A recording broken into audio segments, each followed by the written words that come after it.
주 예수를 믿는 자는 누구나 자신의 신앙이 손장하기를 바라보십니다. 우리의 믿음이 손장되면 좋겠다고 생각하고 계시죠. 그러나 우리들은 자기 자신을 보면 똑같은 10년 전, 20년 전부터 다 그렇다고 얘기하는 거 아닙니다만 똑같아. 아니다. 내가 1000년 때는 더 열심히 했는데 지금은 그런 두꺼운 마음이 없거나 뭐 그럴 때가 많이 있는 겁니다. 그래서 고민하게 됩니다. 손장 안 하는 자기 자신, 저도 마찬가지로 손장 안 하는 자기 자신을 보면서 아주 실망하고 또 생각하기에는 어떻게 되냐면 내가 죄가 많아서 이렇게 되는 거야. 또 인간적으로 생각할 때는 내가 옛날에 너무 나쁜 일이 많이 했기 때문에 내가 손장 안 하는 거나 내가 옛날에 공부를 많이 안 했기 때문에 내가 손장 안 하는 거 이렇게 인간적으로 여러 가지 생각하게 돼가지고 어떻게 된다면 혼자 쓰러집니다. 내가 부족해서 안 되는 거야. 맨날 회개만 하는 생활이 됩니다. 그러나 우리들은 왜 우리의 믿음이 손장 안 하는지 여러 가지 이유가 있지만 그 안에서 제일 중요한 것을 잘 알고 있어야 됩니다. 오늘 참원의 말씀을 통해서 우리의 믿음이 손장 위해서 필요한 것을 참원 말씀을 통해서 확인하겠습니다. 구절 말씀 보니까 구절 말씀에 바로 지혜가 나옵니다. 지혜. 구절 말씀 읽겠습니다. 지혜 있는 자에게 교훈을 도하라. 그가 더욱 지혜로워질 것이요. 위로운 사람을 가르치라. 그는 학식이 더하리라. 이 말씀은 세상에 있는 사람 다 이해할 수 있습니다. 인간적으로 이해할 수 있어요. 배우고자 하는 자가, 배우고자 하는 학생, 배우고자 하는 사람에게 교훈을 더 주면 계속 성장합니다. 배우고자 하고 있기 때문에. 사랑하는 형제자매 여러분들 자녀들이 스스로 공부하고 있다면 하나님께 진심으로 감사하면 좋겠습니다. 다른 것은 뭐라고 안 해도 돼요. 스스로 자기 책임으로 공부하겠다. 이거는 하나님이 주시는 엄청난 축복입니다. 왜 그러냐면 저는 절대 공부를 안 했어요. 제가 공부 안 하고 근데 제가요 하나님이 좋은 머리를 주셔가지고 공부를 안 했는데 시험을 하면 50% 정도는 잘 맞아요. 50%. 그러니까 저는 어머니가 맨날 저한테 말씀하셨어요. 당신은 공부를 하면 천재가 될 건데. 그러니까 제가 이렇게 이해했습니다. 저는 공부를 안 해도 천재다. 그러니까 공부를 하나도 안 했어요. 그러니까 어머니는 얼마나 고생하시는지 아버지는 얼마나 기도하시는지 기도해도 안 되는 거예요. 시켜도 안 되고 뭐 여러 가지 시켜주셨습니다. 학원도 많이 보내주셨어요. 그러나 빠지고 도망가고 놀러가고 그렇게 했습니다. 그래서 이제 아버지 어머니는 포기해서 하나님께 맡겼더니 목사가 되었어요. 하나님의 은혜로서. 사랑하는 형제자매니 우리는 자기 아이들이 스스로 공부하면 지혜롭다. 세상에서는 스스로 자기 책임으로 책임 있게 행동한다 그러면 세상 속에서는 뭐 합격입니다. 사실. 뭐 다른 것은 뭐라고 안 해도 되는 거예요. 스스로 자기가 해야 되는 것을 알고 있다는 겁니다. 그러면 신앙생활에 신앙적인 세계에서는 어떤 것이 있으면 합격이라면 여기에 써 있는 것처럼 지혜 있는 자에게 교훈을 도하라. 그가 더욱 지혜로워질 것이요 위로운 사람을 가르치라 라고 써 있습니다. 그의 학식이 도하리라. 위로운 사람라는 것은 일본 성경 보니까 하나님의 순종하는 사람입니다. 그러니까 지혜 있는 자라는 것은 나는 하나님의 당연하게 순종해야지라고 알고 있는 사람이 바로 지혜 있는 자입니다. 아까 아이들이 얘기했지만 여러분들의 아이들이 스스로 하나님 믿고 예수님 믿고 있으면 사랑하는 형제자, 다른 것은 뭐라고 찬스를 하지 마세요. 그냥 감사하면서 사세요. 또 뭐 이렇게 하면 좋겠다, 뭐 욕심 내지만 하나님 감사합니다. 우리 가족을 하나님을 믿고 하나님의 인정하는 마음을 주셔서 감사합니다. 이것이 공부해도 받을 수 없는 거고, 기도해도 하나님 뜻이 아니면 받을 수 없는 건데, 어떻게 하나님이 이렇게 주셔서 감사합니다. 이렇게 열심히 감사하셔야 됩니다. 그리고 또 아직도 믿음을 가지고 있지 않는 가족들이 있으면 하나님이 뜻이니까 주세요라고 계속해서 기도하시면 좋겠습니다. 자, 이렇게 하나님의 주시는 지혜, 하나님이 인정하는 지혜가 있으면 우리들은 믿음이 손장되고 간다라는 겁니다. 이 말씀이 일본 성경 보니까 하나님께 순종하는 자에게 지혜를 주면 그는 설득력을 더하다. 설득력이 더하다라는 것. 무슨 말이냐면 하나님의 순종하는 자에게 말씀 주고 가르쳐주면 금방 손자한다는 것. 저는 가끔 함께 봉사하는 교사 선생님들을 보면서 와, 지금 이렇게 봉사하고 있지만 이런 날이 올 수도 몰랐다, 뭐 그럴 때가 많이 있어요. 어떤 분이 뭐 누군지 금방 알지만 얘기를 안 할게요. 어떤 분은 이제 장례식 때문에 만났어요. 이 가족을 장례식 때 만났고, 그리고 장례식 하기 전에 그 아버지가 예수님을 인정해서 기적적으로 예수님 믿고 천국으로 가셨습니다. 그리고 나서 그 가족이랑 교제가 돼가지고 그 가족들이 교회에 오게 되고, 그리고 이제 지금 거기에 한 분과 함께 주일학교 선생님 하고 있어요. 근데 얼마 안 됩니다. 사실은 그분이 돌아가시고 나서. 근데 제가 판단해서 얘기하는 거 아닙니다. 그러나 제가 보기에도 엄청나게 믿음이 손자하는 것 같아요. 그걸 보면서. 그걸 보면서 아버지의 구원받는 모습, 하나님의 긍휼이 자기 가족을 받아주시는 것을 은혜로 받고 하나님께 마음이 열었거나, 그리고 나서 하나님의 말씀을 들어가니까 금방 손자하는구나, 이렇게 느끼게 됩니다. 아주 빠릅니다. 우리는 이 지혜가 있으면 계속해서 우리가 이 세상에 떠나서 하늘나라 갈 때까지 손자합니다. 나이 상관없이, 사랑하는 여자님, 나이 상관없이 우리는 손자할 수가 있는 거예요. 포기하지 마세요, 사랑하는 여자님. 나이가 많아졌으니까 안 되죠. 저도 이제 30대 전도사 때는 뭐 힘이 넘쳤습니다. 40대도 뭐 넘쳤는데 50대가 되니까 갑자기 힘이 없어져. 내가 이제 끝났구나. 그렇게 생각할 때가 많이 있어요, 요즘에. 근데 그럴 때마다 그렇게 합니다.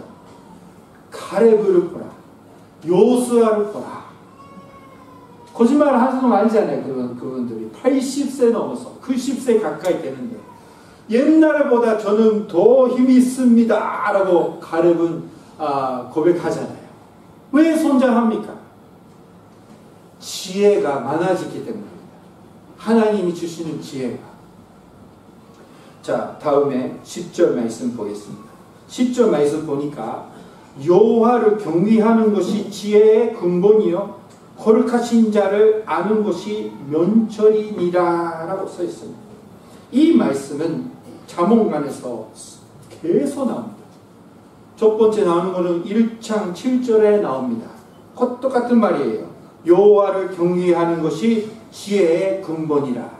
우리의 세계에서, 우리의 세계라 그 믿음의 세계입니다. 믿음의 세계에서 지혜라는 것은 열심히 공부해서 여러 가지 지식이 있다는 거 아닙니다. 아니에요. 지혜라는 건 뭐냐면 여호와 하나님을 경외하는 마음이 있느냐 없느냐. 이것이 바로 우리는 다 있잖아요. 있는데 그냥 있다라는 거 아니라 이 부분도 하나님을 인정하고 이 부분도 하나님이 인정하고 여기도 하나님이 인정하고 이런 부분들이 많이 있다라는 것입니다. 우리는 인정하지만 자세히 보세요. 우리 생활 속에서 모든 것을 하나님께 오픈하게 돼 있고 그리고 모든 것이 하나님이 주시는 은혜라고 고백하고 계십니까? 아멘으로 할 수 있는 분은 엄청난 축복을 받았어요. 자유롭죠? 그렇게 되십니다. 숨기는 것이 없습니다. 근데 우리들은 참 어리석은 마음이 있어가지고 하나님께 숨기는 것이 있습니다. 근데 다 보이는데 아이들이 이런 말이 많이 있잖아요. 아이들이 그 초콜릿이 많이 먹으면 안 되는데 다 먹어가지고 입에 빡 붙어 있어요. 붙어 있어서 엄마가 야, 너 초콜릿 다 먹었지? 했더니 안 먹었어. 그거 너무 예쁘지만 너무나 바보스러운 모습이잖아요. 그죠? 바로 이게 하나님께 숨기고 있는 부분이 그런 부분이 있다면 우리 인생 속에 이런 모습이요. 하나님은 안 보겠지. 다 보입니다. 이거는 내 거다. 하나님 만져주시지 마세요. 빼지 마세요. 사랑하는 형제님, 우리가 지혜를 얻으면 우리가 가지고 있는 것이 모든 것이 하나님께서 왔다라는 것을 이해하게 됩니다. 먼저 내 거라는 게 하나도 없고 하나님이 충만하게 나한테 축복해 주셨다라는 것을 지혜롭게 이해하게 됩니다. 그러면 어떻게 됩니까? 모든 것이 하나님께 숨기지 않고 오픈하게 감사하는 자가 되는 거예요.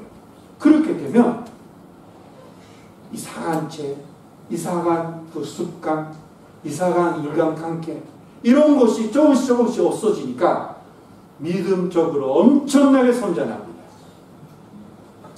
교회 다니면서 그러나 세상적인 나쁜 친구랑 매일매일 놀면서 다니는 사람이 여기는 없지만 저는 그렇게 살아왔어요. 하나도 선전 안 했습니다. 교회 안에서 하는 얼굴과 목소리, 교회 밖에서 하는 얼굴과 목소리 바뀝니다.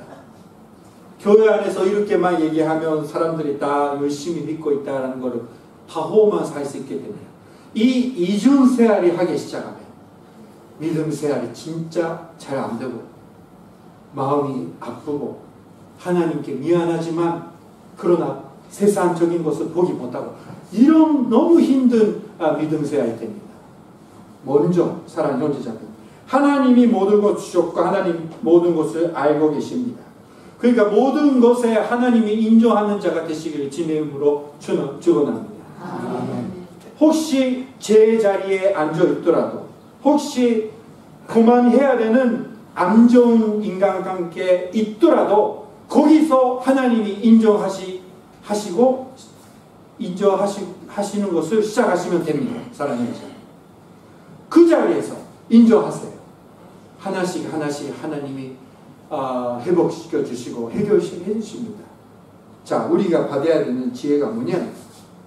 여호와를 경외하는 것, 하나님을 인정하면서 사는 지혜입니다. 그리고 거룩하신 자를 아는 것이 면철이니라 라고 써 있습니다. 거룩하신 자, 면철을 거룩하신 자라 하는 겁니다.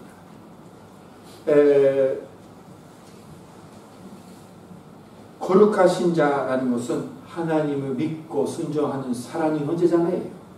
여러분들입니다. 자, 고린도전서 1장 30절 말씀 보니까 이렇게 써 있습니다. 너희는 하나님으로부터 나서 그리스도 예수 안에 있고 예수는 하나님으로부터 나와서 우리에게 지혜와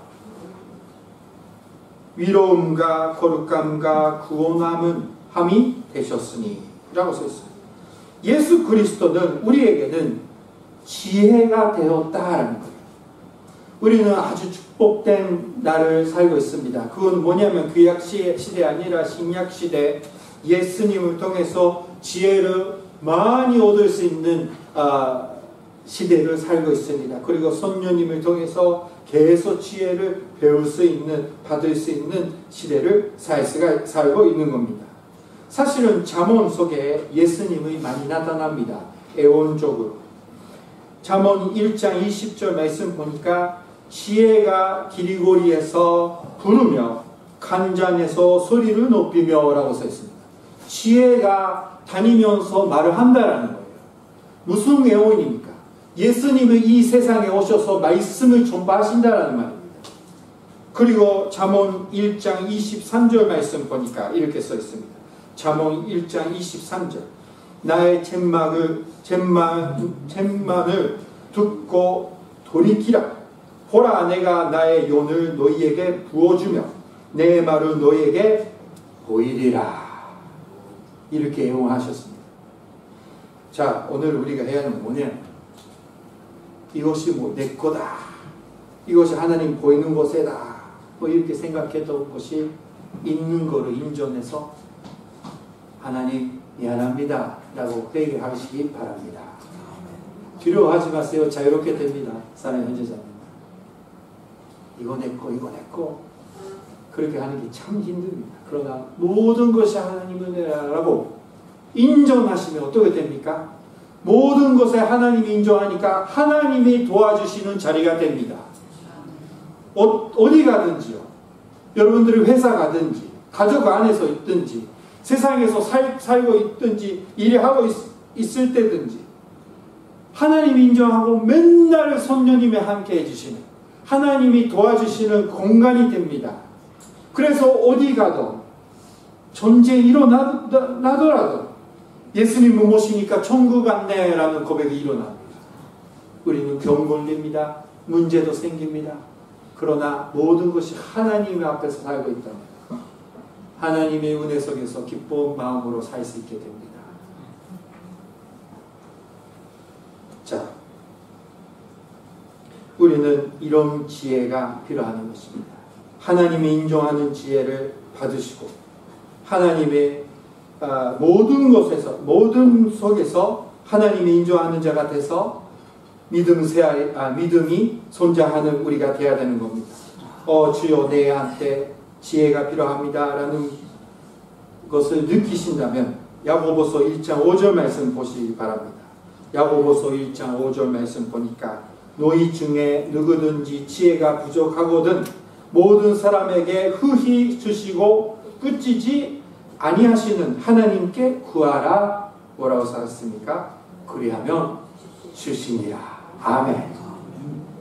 하나님을 너는 요즘에 열심히 믿음 생활 안 했으니까 안 해주겠다. 너는 회개 안 했으니까 안 해주겠다. 그런 분이 아닙니다. 주여, 저는 하나님의 지혜가 필요합니다. 제가 가지고 있는 지식으로서는 하나님을 인정할 수도 없습니다. 지혜를 주세요 라고 기도하면 하나님이 그 지혜로 모든 것을 주신다는 겁니다. 자, 지혜를 주세요 라고 기도하시겠습니까? 이대로 살겠다고 하십니까? 어리석은 모습으로 기도합시다. 주님, 저한테 지혜를 주세요. 모든 속에서 모든 것을 안에서 하나님을 인정하는 지혜를 주십시오 라고 기도하고 그 지혜를 받아서 많이 믿음이 손자한 되시는 사랑의 형제자매 되시길 주님으로 축원합니다. 기도하시겠습니다.